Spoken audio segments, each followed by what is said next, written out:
성탄의 아침 예배하는 우리들에게 주님께서 은혜와 평강 내려주시기를 바랍니다. 오늘은 누가복음 2장 8절에서 20절입니다. 큰 기쁨의 좋은 소식, 이런 제목으로 말씀 전하겠습니다.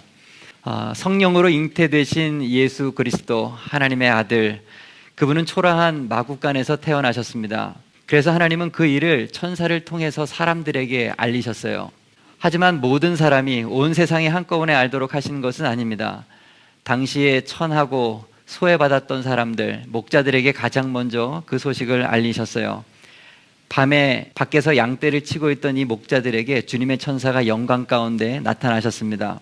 목자들에게 나타났던 이 천사는 아마도 가브리엘 천사였을 것입니다. 이미 누가복음 1장에서 가브리엘 천사가 한번 등장을 했었는데, 그 가브리엘 천사는 이 사가랴와 마리아에게 나아가서 세례 요한과 예수님의 탄생에 대해서 이미 한번 소식을 전한 바가 있었습니다.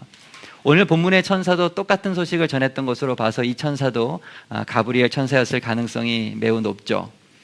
캄캄한 밤중에 영광 가운데 천사가 나타났으니까 목자들이 얼마나 두려웠겠습니까? 그래서 이 천사는 일단 무서워하지 말라, 그들을 안심시킵니다. 그리고 천사가 온 목적을 이제 전합니다. 보라, 내가 온 백성에게 미칠 큰 기쁨의 좋은 소식을 너희에게 전하노라. 다윗의 동네에 구주가 나셨으니 그리스도 주시니라. 강보에 쌓여 포대기에 쌓여 구유에 누인 아기를 너희가 볼 텐데 그것이 확실한 증거가 될 것이다. 이렇게 얘기를 해 주었습니다. 이 소식이 전해지는 순간에 갑자기 수많은 천군 천사가 나타났습니다. 그리고 하나님을 찬송했어요. 지극히 높은 곳에서는 하나님께 영광이요, 땅에서는 하나님이 기뻐하신 사람들 중에 평화로다. 예수님의 입장에서는 하늘 보좌 버리고 인간이 되셔가지고 고통이 시작된 그 시점이 하나님께는 영광이 된 시점이었고, 죄인들에게는 구원의 시작이 되는 시점이 된 것이죠. 그렇게 찬송을 다 마치고 천사들은 떠나갔고, 목자들은 급히 베들레헴으로 갔습니다. 여기저기 마구간을 다니면서 아기를 찾았겠죠. 그리고 마침내 한 마구간에서 구유에 누인 아기를 발견했습니다. 바로 그분이 메시아였습니다. 목자들은 자신이 듣고 본 것으로 인하여서 하나님께 영광을 돌렸고요, 찬송을 하면서 다시 본래 있던 곳으로 돌아갔다고 오늘 이야기는 마무리가 됩니다. 오늘 본문의 예수님 탄생 이야기는 마태복음에 나오는 이야기와 조금 다릅니다. 마태복음에는 동방박사의 이야기가 기록되어져 있죠. 동방박사들은 별을 보고 메시아가 난 것을 알았습니다. 마태복음은 왕으로 오신 예수님을 부각하기 위해서 그렇게 쓴 거예요. 근데 오늘 누가복음에는 조금 다르게 기록되어져 있죠. 하나님은 천사를 보내서 당시에 가장 천하고 미약한 목자들에게 예수님 탄생을, 구주 탄생을 제일 먼저 알려주셨습니다. 누가가 말하고자 하는 것이 무엇입니까? 예수님은 낮고 천한 자의 구주도 되신다, 이것을 강조하고 싶은 거예요. 예수님은 왕으로 오시기도 하셨지만 낮고 천한 자의 구주가 되신다. 여러분, 이것은 예수님께서 오신 목적이 정치적으로나 군사적으로 어떤 큰 힘을 갖기 위해서 오신 것이 아니라는 것을 보여주는 거예요. 예수님은 세상을 변혁시키기 위해서 뭔가 큰 일을, 가시적인 일을 하기 위해서 이 땅에 오신 것이 아니었어요. 예수님은 인간 문제의 근원이 되는 것, 인간의 비참함의 그 근원의 문제를 해결하기 위하여, 죄의 문제를 해결하기 위해서 이 땅에 오신 것입니다. 요한복음 1장 말씀을 보면 오병이어 사건 이후에 사람들이 예수님의 능력을 알고 예수님을 임금으로 억지로 붙들어다가 임금으로 세우려고 했다는 얘기가 나와요. 로마의 압제로부터 이스라엘을 구원해 줄 정치적인 메시아로 예수님을 보았던 것이죠. 그때 예수님이 어떻게 하셨습니까? 사람들을 흩으셨어요. 오히려 그렇게 하지 말라는 거죠. 제자들도 먼저 배를 태워서 건너편으로 보내시고 홀로 산에 올라가서 기도하셨던 게 예수님입니다. 예수님은요, 왕으로 오신 것이 아니에요. 왕이 되시려고 오신 것이 아닙니다. 오히려 사람들의 그런 시도를 싫어하셨어요. 마태복음 9장에도 보면 사람들이 예수님께 중풍병자를 데리고 온 이야기가 나오거든요. 중풍병자니까 일어나지 못해서 침상째로 그 중풍병자를 예수님께 데리고 왔어요. 그때 예수님께서 그 사람의 병을 고쳐주시지 않고 죄사함을 명하셨습니다. 마태복음 9장 2절이죠. 침상에 누운 중풍병자를 사람들이 데리고 오거늘 예수께서 그들의 믿음을 보시고 중풍병자에게 이르시되 작은 자야 안심하라, 내 죄 사함을 받았느니라. 그런데 그 옆에서 이 모든 것을 지켜보고 있었던 한 서기관이 있었어요. 근데 그 서기관이 입으로 말한 게 아니라 속으로 생각을 했는데 무슨 생각을 했느냐? 이 사람이 신성모독을 하고 있구나라고 생각을 했습니다. 죄사함을 이야기하니까 하나님만이 하실 수 있는 죄사함을 입으로 이야기를 하니까 신성모독이구나라고 속으로 생각을 했던 거예요. 그런데 주님은 하나님이시니까 그 사람의 속마음을 아셨습니다. 그리고 말씀하세요. 너 왜 악한 생각하고 있니? 죄사함을 얻으라 하는 말과 일어나 걸으라 하는 말 중에 뭐가 더 쉽겠냐? 이렇게 질문을 하십니다. 그 의미가 무엇입니까? 너는 지금 내가 능력이 없어서 일어나 걸어라 이런 얘기는 못하고 그냥 쉽게 말로 그저 쉽게 죄사함을 선언하고 있다고 생각하고 있구나 이 얘기하시는 거예요. 그런데 죄사함이 더 어렵다라고 얘기하는 거죠. 죄사함은 누구만 할 수 있으니까 하나님만 할 수 있으니 그런 말 하는 것이 더 어렵다. 나는 그렇게 말할 권세가 있는 자다. 네가 어렵다고 생각하는 거, 이 중풍병자를 일어나게 하는 거 그거 나한테는 쉬운 일이다. 한번 봐라 하면서 고개를 돌려서 누워있는 중풍병자에게 말씀하시죠. 일어나 내 침상을 가지고 집으로 가라. 여러분, 이 사건이 또 보여주는 게 무엇입니까? 예수님은 단순히 이 땅에 오신 목적이 질병을 고치기 위해 오신 분이 아니라는 것이에요. 여러분, 예수님은 이스라엘의 정치적 왕이 되기 위해서 오신 분도 아니시고 인생의 육적인 문제를 해결하기 위해서 오신 분도 아니세요. 예수님은 그 모든 문제, 인간의 비극의, 인간의 비참함의 원인, 죄의 문제를 해결하기 위해서 우리 가운데 오신 것입니다. 오늘 본문의 목자들도 가만히 생각해 보십시오. 그들은 메시아를 보았어요. 구주에 누이신 아기 예수님을 눈으로 봤습니다. 자, 그 이후에 그들의 삶에 무슨 변화가 있었습니까? 갑자기 부자가 되어서 비천한 목자의 삶이 청산됐습니까? 아니면 남은 여생 아무 문제 없이 평안하게 살았습니까? 아니에요. 성경은 그런 것을 기록하지 않습니다. 그들은 그 이후에도 목자였습니다. 천사를 만날 그날처럼 밤에 양떼를 쳐야 하는 공고함이 그들의 인생 가운데 계속 있었다는 말이에요. 수많은 인생의 문제와 씨름하면서 살았을 것입니다.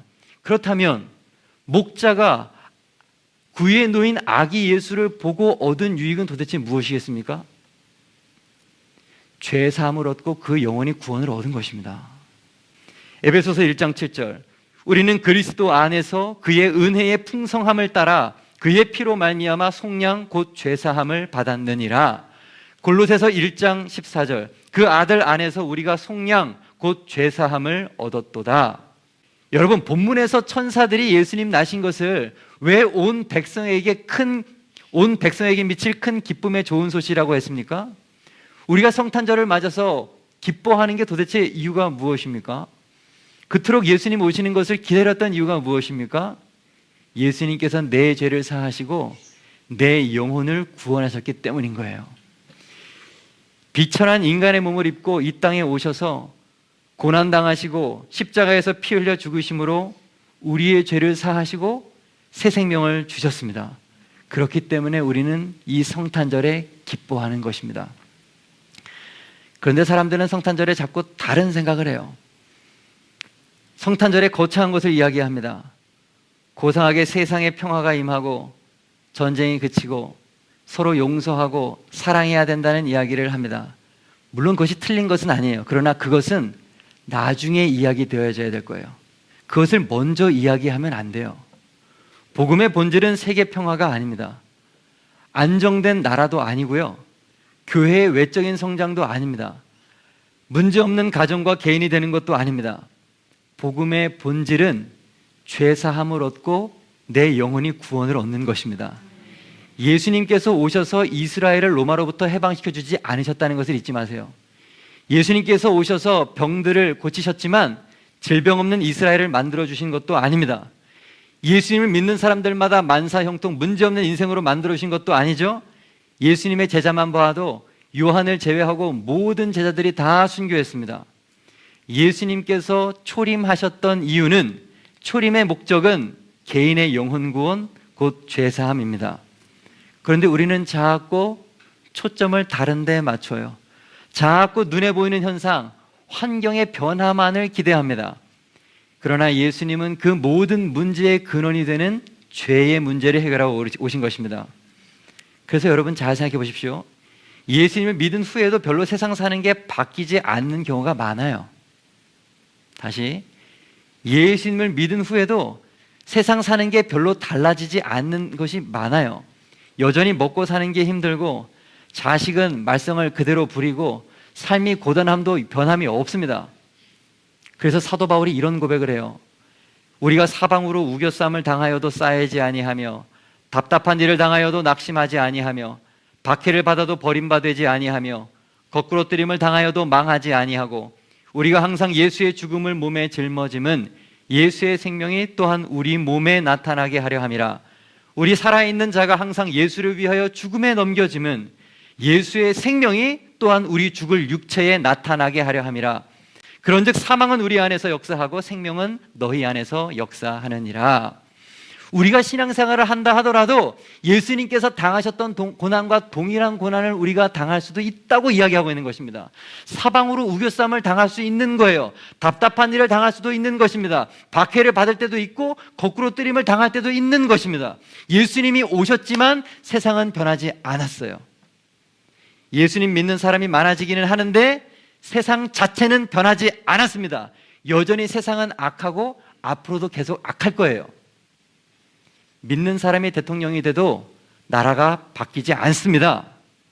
예수님 믿어도 가정이 단번에 일어나는 거 아니에요. 자녀가 갑자기 잘 되는 거 아닙니다. 사실 그렇게 되기를 바라는 것은 성경적인 기도가 아니에요. 예수님께서 오신 목적이 그것이 아닙니다. 예수님께서 오심으로써 우리가 기대할 수 있는 것은 한 사람이 영혼을 구원받는 것이지 세상이 변혁되는 것은 아니에요.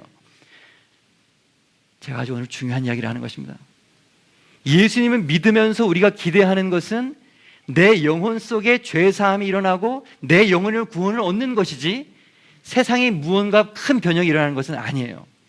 성탄절에 나의 죄사함과 내 영혼의 구원에 감사하는 우리가 될 수 있기를 바랍니다. 여러분, 우리는 그렇게 구원을 얻은 하나님의 백성입니다. 세상적으로 자랑할 것이 아무것도 없죠. 여전히 문제가 많은 그런 인생을 살아가고 있습니다. 여전히 한숨이 있고 우리에게는 고민이 있습니다. 절망이 있고 답답함이 있습니다. 하지만 우리는 죄사함 얻은 하나님의 백성이에요. 하나님의 자녀입니다. 이러한 자기 정체성을 절대로 잊지 않는 우리 모두가 되기를 바랍니다. 우리의 잘못된 생각 중에 하나는 내가 성공해야 하나님이 영광 받으시고 내가 실패하면 하나님도 똑같이 실패한다라고 하는 생각이에요. 여러분, 절대로 그렇지 않아요. 하나님의 백성, 하나님의 자녀가 되었다는 것 그 자체로서 우리는 특권을 누리고 있는 것입니다. 우리의 상황이 어떠하든 그것이 내가 하나님의 자녀라고 하는 정체성에 흔들릴 수 없는 거예요. 그것이 나쁜 일이 있어도 부끄러운 일이 있어도 예수 그리스도의 십자가의 공로는 그것 때문에 폐하여지지 않습니다. 여전히 우리는 하나님의 자녀요 하나님의 백성입니다. 그러므로 여러분, 세상을 그저 힘있게 믿음으로 살 수 있기를 바랍니다. 오늘 성경 가장 마지막 20절 후반부, 목자들은 자기들에게 이르던 바와 같이 듣고 본 그 모든 것으로 인하여 하나님께 영광을 돌리고 찬송하며 돌아가니라. 저는 맨 마지막 단어 돌아가니라 라고 하는 단어가 왜 그렇게 은혜가 되는지 모르겠어요. 목자들은 자기의 삶의 현장으로 돌아갔어요. 양떼 지키러 돌아갔습니다. 돌아가서 어떻게 살았을까요? 문제가 없어진 것도 아니고 특별히 무언가 나아진 것도 아니었을 것입니다. 그러나 그들에게 바뀐 것이 한 가지가 있다면 하나님의 백성이 됐다고 하는 확신, 그것이 그들의 심령 속에 굳건하게 자리 잡았던 것이죠.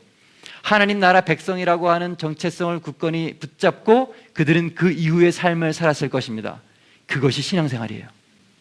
내 삶에 아무런 변화가 없어도 예수님께서 오셔서 나를 위하여 죽으셨고 내 죄를 사하셨고 나를 구원하셨다. 그 믿음을 붙들고 사는 우리 모두가 되기를 바랍니다. 오늘은 성탄절입니다. 어떤 사람들이 이야기하는 것처럼 고상하게 세계 평화를 논하고 용서를 말하고 서로 사랑하자, 그런 이야기만 하지 않았으면 좋겠습니다. 내가 뭘 할까 논하는 것은 인본주의적인 접근이에요. 네. 다시, 내가 성탄절에 무언가를 하나님께 해드릴 수 있다라고 생각하는 것은 굉장히 인본적인 접근이에요.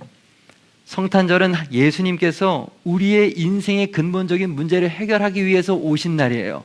죄의 문제를 해결하고 우리의 영혼의 구원을 이루기 위해서 오신 날입니다. 그러므로 성탄절은 전적으로 예수님을 의지하는 날이어야 합니다.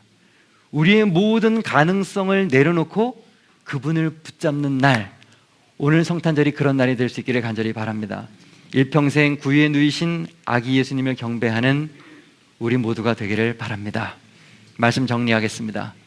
큰 기쁨의 좋은 소식. 첫째, 예수님의 초림의 목적은 개인의 영혼 구원, 곧 죄사함입니다. 이것을 절대로 잊지 마십시오. 두 번째, 하나님의 백성, 하나님의 자녀가 되었다는 것, 그 자체가 특권입니다. 다른 것이 하나님께 영광을 돌릴 수 있는 나의 인생의 조건이 될 거라고 생각하지 마세요. 성공하지 않아도 괜찮습니다. 실패해도 괜찮습니다. 넘어져도 괜찮습니다. 왜냐하면 예수님께서 오셨고 예수님께서 십자가에서 이루셨고 승리하셨기 때문입니다. 그분의 승리하심으로 우리도 덩달아 승리할 수 있는 것이죠. 겸손하게 성탄절에 주님만 바라보는 우리가 되기를 다시 한번 축복합니다. 기도드리겠습니다.